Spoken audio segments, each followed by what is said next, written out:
Kasabay kan pagbalik operasyon kan biyahe kan tren sa Kabikolan, iuman ang magkakasunod na italang aksidente sa Riles, partikular na sa Naga City asin Albay.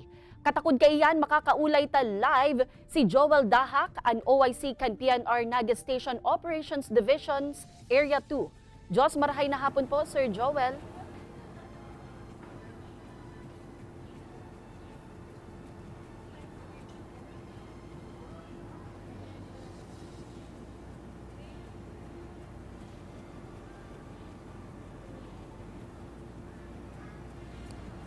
Sir Joel? Yes, Ma'am Kate, magandang hapon po.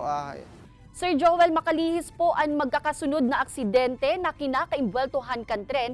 Ano po ang short-term and long-term plans kan PNR tanganing maibitaran ang mga aksidente?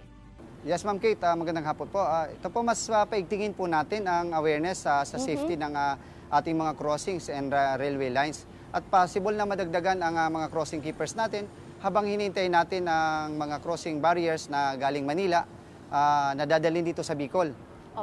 Ito po sa napipintong pagsara ng ating Manila South commuter.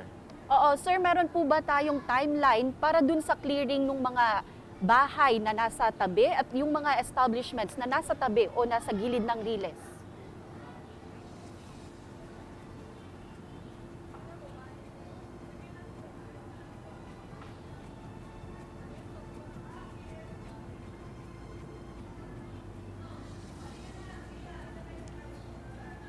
Yes, ma'am, wala naman tayong timeline with regards sa clearing operations natin, pero mi-maintain po natin yung 5 to 7 meters from the center, both left and right ng ating Riles para maiwasan ng mga aksidente.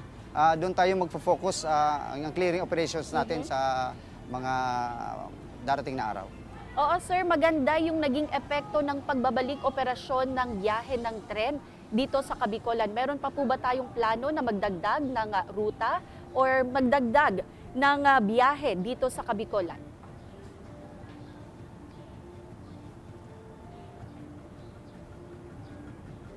Yes po, ma'am, meron po tayong plano ang pamunuan ng Philippine National Railways. Hinihintay lang po natin yung migration ng ating mga rolling stocks from Manila going here po sa Bicol. So possible magdagdag ang biyahe natin, yung existing nating na linya ng Naga Legazpi and then Naga Sipocot po. Alright, Jos Mabalos po, Joel Dahak, kan PNR Naga Station.